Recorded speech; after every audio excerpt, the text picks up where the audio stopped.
కొత్త ప్రభుత్వంలో కొత్త ప్రజాప్రతినిధులు వచ్చారు కాబట్టి వాళ్ళందరినీ కూడా ఒక సన్మాన రూపకంగా ఒక వేదికపైకి పిలిచి వాళ్ళందరూ కూడా మనం ఒక సన్మానం చేసుకొని వచ్చినందుకు కంగ్రాచులేట్స్ చెప్తూ వాళ్ళందరూ చేస్తూ మన యొక్క విన్నపాన్ని కూడా విన్నవించుకోవడానికి ఒక వేదిక ఏర్పరచుకోవడానికి ఉద్దేశంతో ఈ యొక్క వేదికను ఏర్పాటు చేసుకున్నాం.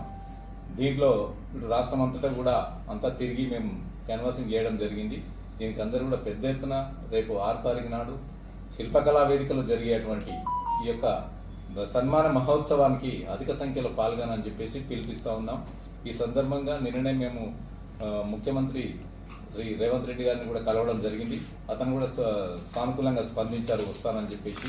సరే, ఈ లోపల మంత్రులందరూ కూడా రావడానికి సుముఖంగా ఉన్నారు కాబట్టి వాళ్ళు వచ్చి వాళ్ళందరినీ ఈ యొక్క కార్యక్రమాన్ని విజయవంతం చేయాలని చెప్పేసి రాష్ట్రం నుంచి రెడ్డి సోదరులందరూ కూడా పిలిపిస్తూ ఉన్నాం.